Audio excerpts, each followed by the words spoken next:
Hari ni punya job nak servis 2 biji aircon dekat bilik server ni. Masalah aircon ni, dia punya air dia tu dah meleleh, dah keluar melimpah-limpah. Jadi kita suspect dia punya salur drain dia tu dah tersumbat lah. Satu lagi dia punya masalah dekat control system dia ni dia dah tak switching antara aircon 1 dengan aircon 2. Kita orang dah try tekan button bypass manual dekat timer ni, dia tak switching Jadi rasanya relay dekat timer ni dah ada masalah lah. Jadi kita servis dulu aircon ni, bersihkan yang mana salur air dia tersumbat tadi tu.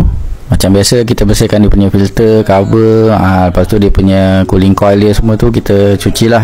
Dia punya kipas blower pun samalah kita bersihkan. Kita cuba hembus dekat salur air dia ni kita gunakan nitrogen lah. Jadi pump dalam 400 PSI.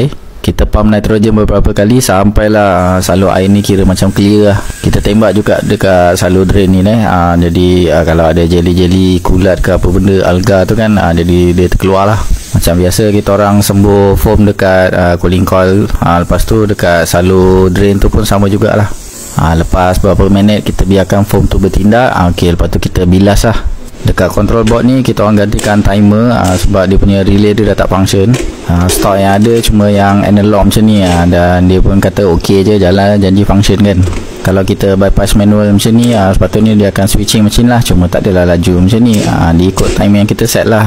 Mungkin kita nak set dalam 6 jam macam tu lah. Jadi lebih kurang setiap 6 jam nanti aircon 1 dengan 2 ni akan gila-gila lah berfungsi. Ni kita orang dah try spray air lama-lama macam ni kan, tak ada banjir lagi lah. Jadi maksudnya kita anggap dia punya saluran drain tu dah ok lah, dah clear lah, dah tak ada tersumbat Nak sembur nitrogen pun kita orang cover jugalah sebab ni bilik server kan, kalau pecik-pecik takut terkena kat server kan, lain pula hal jadinya kan. Ok, jadi penting untuk pastikan bilik server ni sentiasa sejuk untuk menjaga kesejahteraan dan kesihatan server ni lah.